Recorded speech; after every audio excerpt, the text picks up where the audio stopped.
Kasus Nikita Mirzani itu menjadi menarik ketika menarik dalam artian ini kan sudah sangat vulgar sekali di medsos. I'll be no way to love.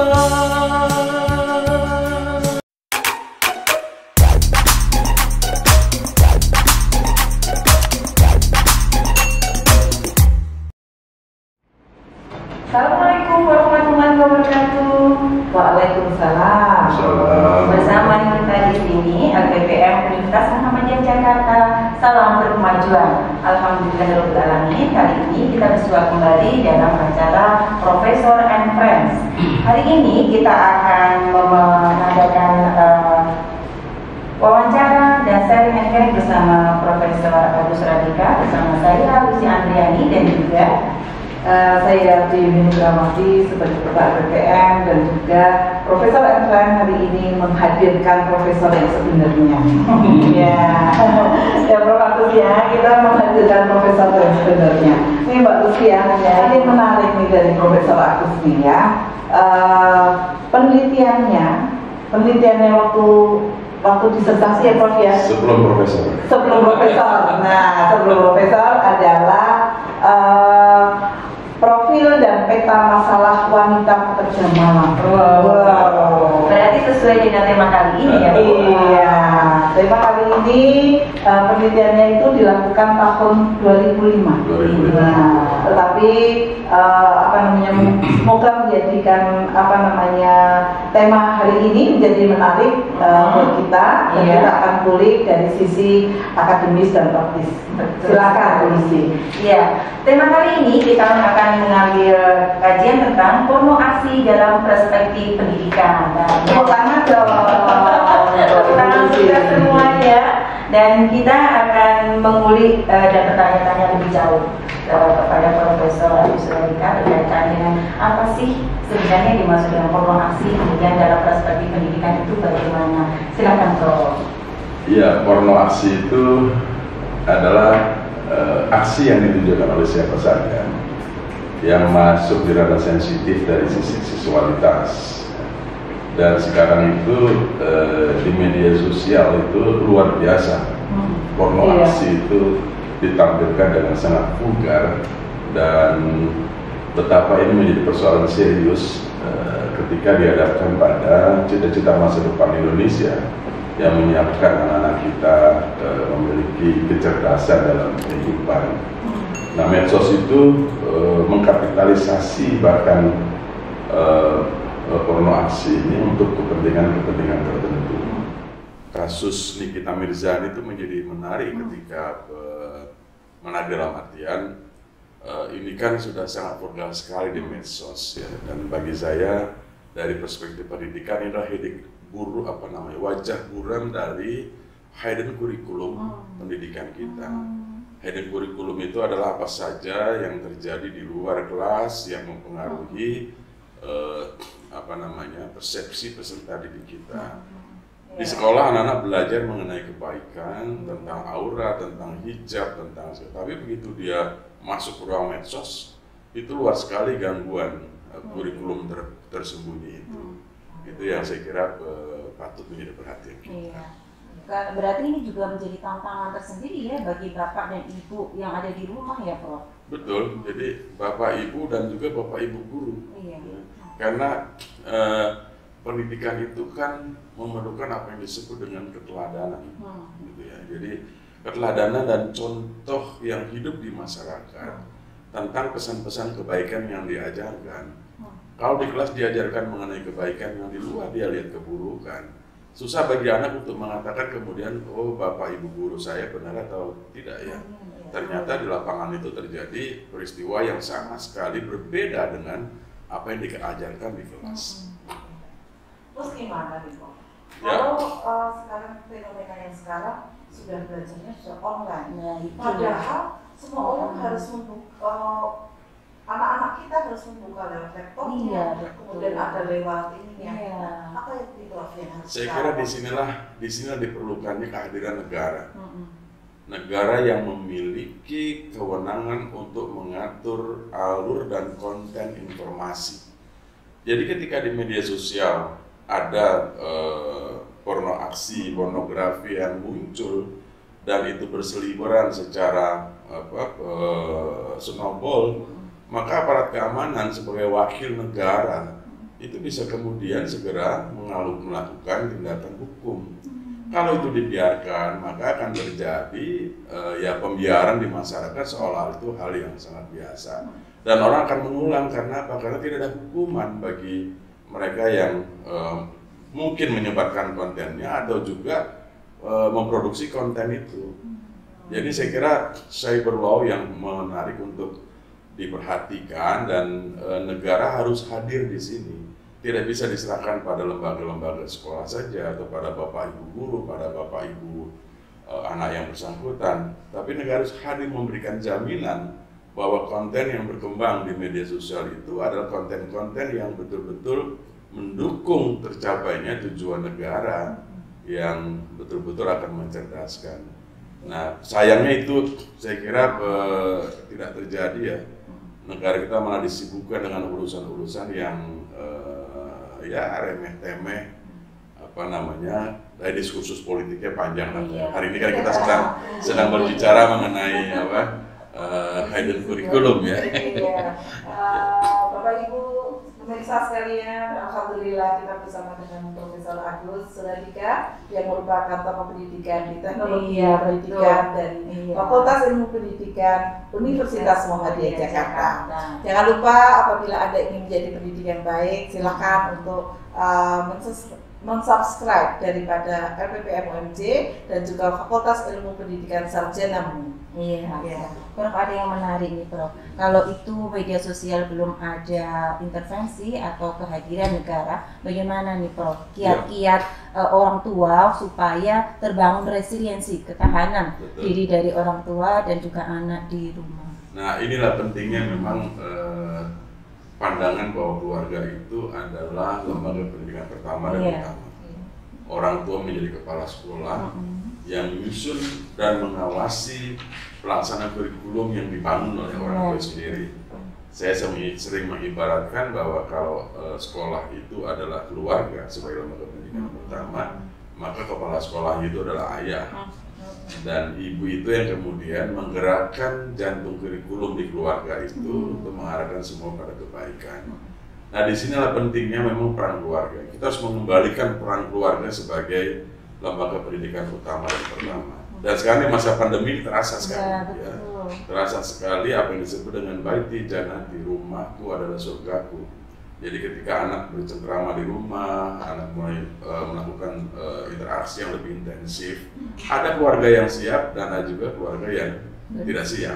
Berbahagia keluarga yang siap, tapi saya kira di situ memang peran kemudian kita semua untuk membantu keluarga-keluarga yang memang tidak siap kembalinya peran pendidikan ke dalam keluarga. Caranya banyak sekali ya. Saya misalnya coba melakukan gerakan sederhana saja di Bogor, di rumah kedua saya itu, rumah kedua ya, bukan rumah istri. Rumah kedua. Itu rumah kedua yang sering digunakan untuk kegiatan ilmiah. Baik dari mahasiswa maupun dosen sering ke sana soalnya. Jadi dalam skala yang sangat terbatas, sederhana, misalnya saya mencoba menyiapkan satu ruang bagi anak-anak yang tidak memiliki internet, yang tidak memiliki pulsa, untuk datang ke situ dan saya komunikasi dengan sekolah, melahirkan apa yang disebut dengan bullying. Guru keliling, istilahnya guru keliling. Mereka bergantian mengajar dengan mengatur protokol kesehatan, tetap menjaga jarak dan mensanitasi tempat itu sebelum dan sesudah. Maka ini saya kira akan membantu keluarga-keluarga di mana yang bapak ibunya tidak siap untuk membimbing anaknya tetap bisa menikmati pendidikan. Iya. Alhamdulillah ya Bu Lucy ya, ternyata COVID-19 ini juga memberikan berkah ya, memberikan sesuatu di mana peran-peran kita dikembalikan lagi, termasuk mengembalikan bahwa rumah itu adalah tempat yang paling indah bagi kita, dan juga ibu adalah madrasah utama bagi anaknya. Ya Prof Agus ya, barangkali apa namanya, ya kita semua bersemangat untuk selalu ke situ. Jangan lupa bahwa kita semua adalah seorang ibu dan juga seorang bapak ya Prof ya. Bersama-sama kita akan mendidik para generasi milenial kita, sehingga nanti insya Allah dengan adanya gelombang apapun terhadap serangan pada dunia cyber, kita telah siap menyiapkan generasi penerus kita. Keluarga yang kuat. Ya betul. Ada yang menarik lagi nih Prof. Bagaimana sih cara sederhana bagi orang tua untuk meminimalisir dampak negatif dari tayangan, terutama terkait dengan pornografi? Karena orang tua kan kadang tidak memahami, oh ini porno, ini tidak sesuai dengan kebiasaan mereka masing-masing di rumah tentunya. Karena saya melihat ini isu rumah sangat sederhana, misalnya kumpul tidur dalam satu ruangan dengan anak yang sudah balik, itu kan sebenarnya awal dari budaya atau nilai-nilai yang mungkin bagi keluarga sana sih oke-oke aja, tapi bagi yang lain, nah itu kan berbeda maksudnya. Saya kira saya pernah mengalami masa-masa kecil ketika masih remaja. Saya keluarga, ini pengalaman pribadi dulu. Lalu bagaimana teori kebudayaan ikut mendorong untuk mengatasi masalah ini. Semasa saya kecil itu kami 9 berkeluarga. Banget ya berarti ibunya ya. Orang tuanya hebat ini. Kakak saya 2 perempuan, adik saya 6, semua laki-laki. Jadi saya anak perbatasan lah. Di atasnya perempuan semua, di bawah laki semua. Nah karena rumah kami juga tidak terlalu besar, maka yang saya lakukan adalah kalau malam ya saya tidur bisa di mana aja. Saya tidur di musola, saya tidur di masjid, sebagaimana budaya Minang itu. Kalau anak-anak sudah mulai menganggap dewasa, dia akan lebih banyak tinggal di surau gitu. Jadi lingkungan luar keluarga itu juga harus memberikan endorsement, dukungan pada perkembangan anak-anak. Jadi kita tahu bersama 3 pilar pendidikan kita, keluarga, masyarakat, dan sekolah. Maka masyarakat juga harus kita bangun untuk memberikan ruang pada anak-anak kita belajar tentang kebaikan.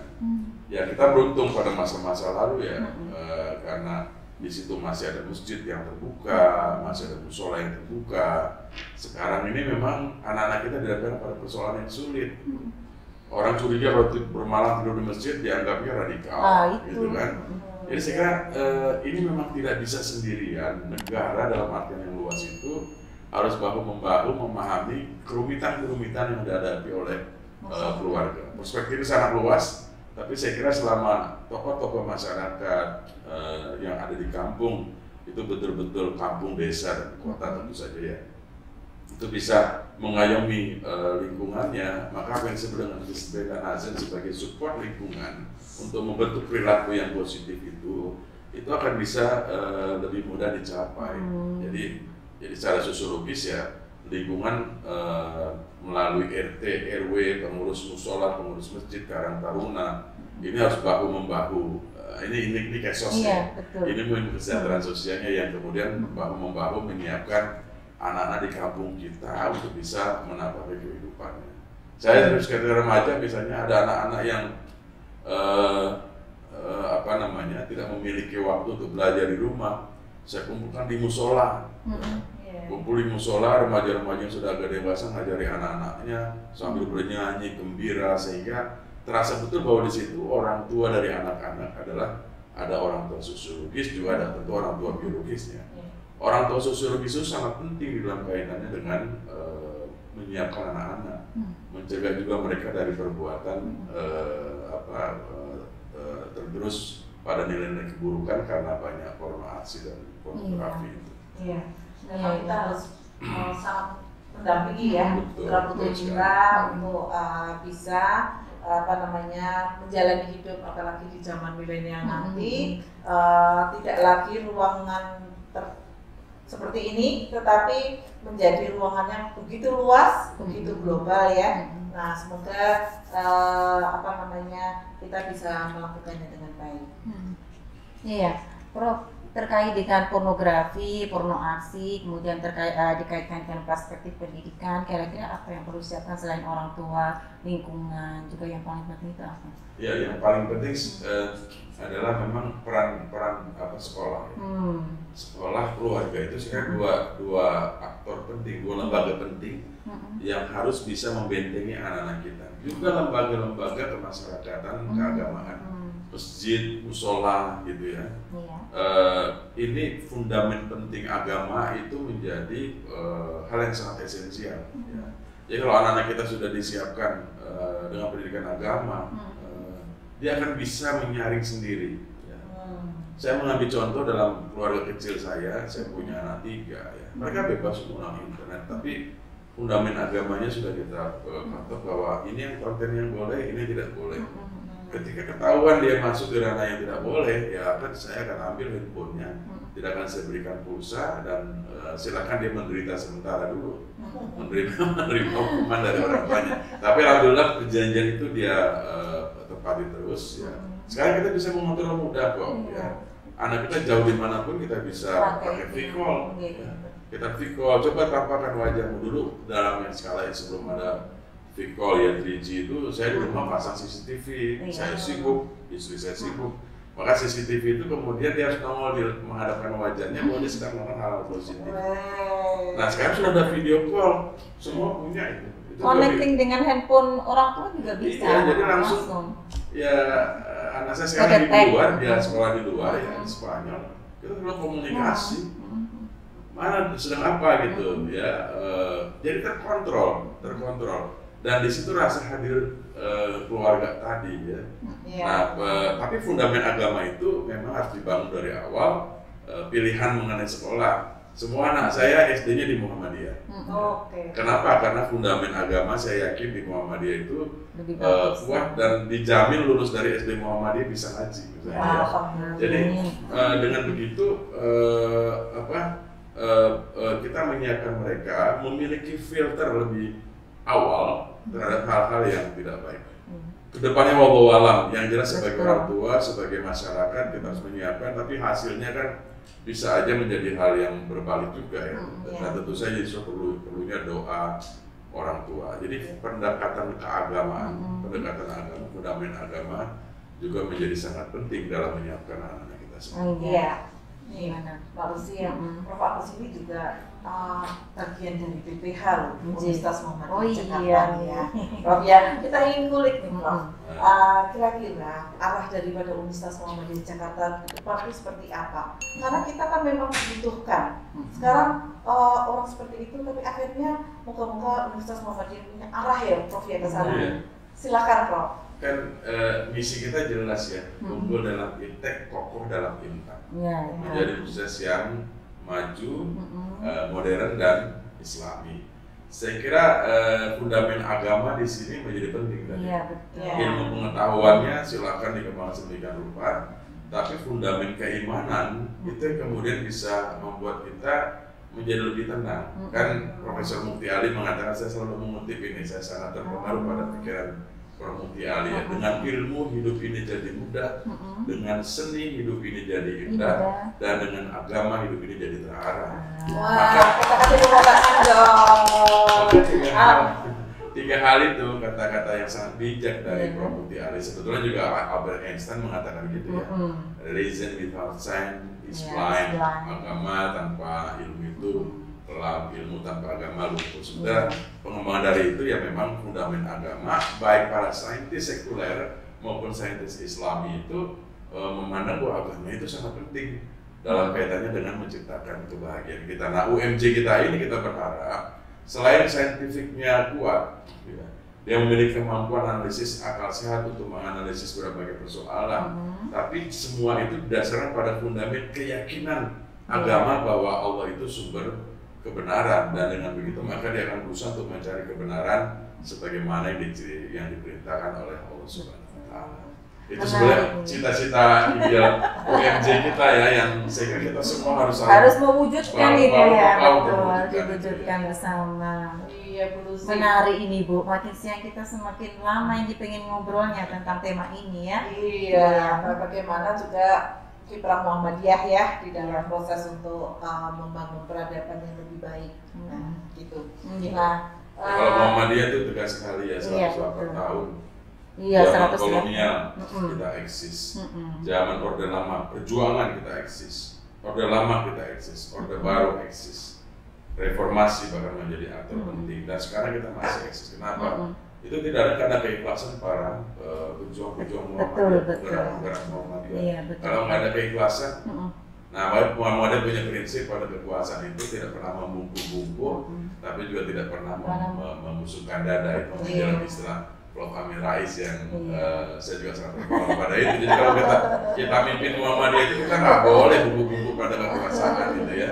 Ya biasa aja gitu, sama-sama mempunyai lahan pengabdian yang sama melalui kekuasaan negara, kita melalui gerakan keagamaan. Iya, ini sangat terhubung sekali loh misi ya tentang peran daripada lembaga penelitian dan pengabdian masyarakat di Prof ya.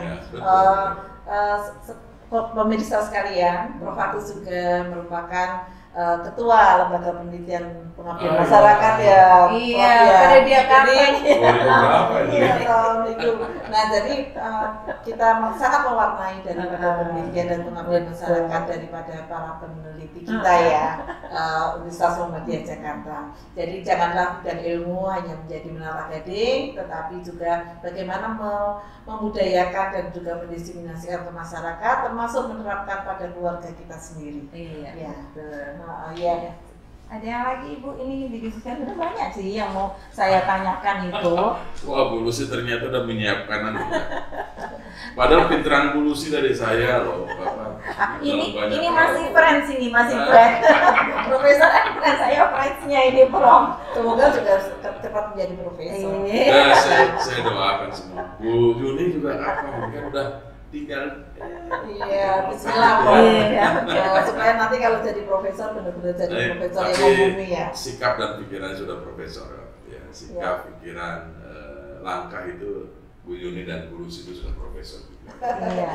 Iya. Ada pantun nih Bu, Ibu mau bacakan nggak pantun? Silakan. Ada pantun ya. Pantunnya silahkan. Oh saya. Prof ini ada pantun nih Prof, untuk menyemangati lah istilahnya kita siang hari ini. Oh siangnya, jadi sore juga bisa ini. Kayu ditebang, bambu dibelah. Cakep. Indah dipandang, bunga seroja. Cakep. Apapun pekerjaanmu cintailah, agar semangat dalam bekerja. Luar biasa. Nah ini semangat kita para pengemban ya, pengemban amanah untuk mewujudkan cita-cita dari Muhammadiyah sebagai gerakan keagamaan. Ini cocok pantun saya lagi pakai baju Betawi. Ya udah ini ondel-ondel nih. Yang seneng pantun biasanya orang Betawi. Iya. Pergi ke Bekasi beli buni. Saya senang Bu Lucy dan Bu Yuni.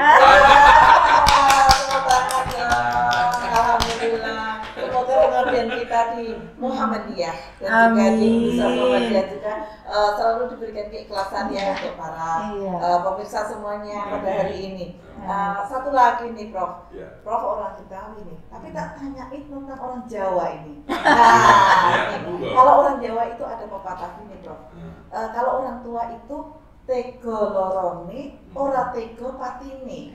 Nah, jadi tega sakitnya tapi tidak tega pada patinya. Nah, filosofi ini bagaimana Prof? Kira-kira kalau diterapkan di dalam dunia pendidikan? Iya, orang tua itu adalah kebaikan sepanjang hayat. Ya. Jadi maka Islam juga mengajarkan bagaimana kita harus patuh tunduk pada orang tua. Ya. Bahkan ini posisi penting. Saya biar Betawi ngerti lah filosofi Jawa. Misalnya orang Jawa itu kan luar biasa. Misalnya luwih becik tutur dawet rengeng-rengeng tinimbang numpak Mercy berbes mili. Itu juga pepatah yang berangkat dari belajar di keluarga itu.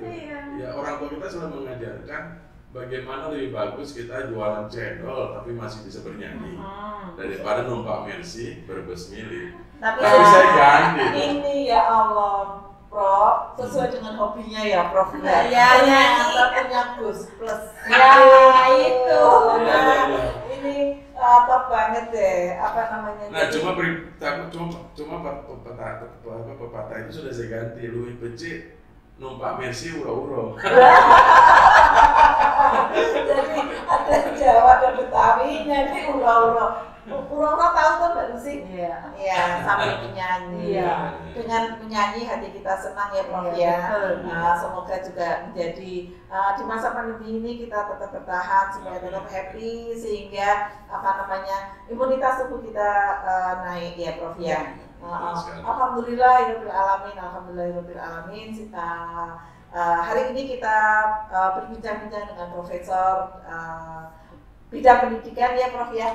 Dan semoga menjadi manfaat bagi kita semua dan juga Muhammadiyah akan menjadi panglima di hati kita. Amin. Silakan Bu Lucy. Jangan lupa untuk subscribe channel kami di lppmumj.ac.id dan YouTube kami juga di lppmumj. Kiranya bisa memberikan informasi. Jadi jangan lupa ya like dan subscribe karena dengan begitu akan ada notifikasi otomatis apabila kami upload video-video yang bermanfaat. Terutama kali ini video itu sangat bermanfaat bagi orang tua dan juga menyiapkan generasi muda menghadapi tantangan milenial. Ya, alhamdulillah juga bahwa podcast Profesor and Friend akan menjadi teman buat kita saat kita minum kopi ya Prof ya. Nah, jangan lupa nih kita punya Profesor and Friend. Ya, alhamdulillah. Iya. Terima kasih. Salam berkemajuan. Salam berkemajuan dari LPPM Universitas Muhammadiyah Jakarta. Assalamualaikum warahmatullahi wabarakatuh. I've been away too long. No, I just can't go on. I'll be away.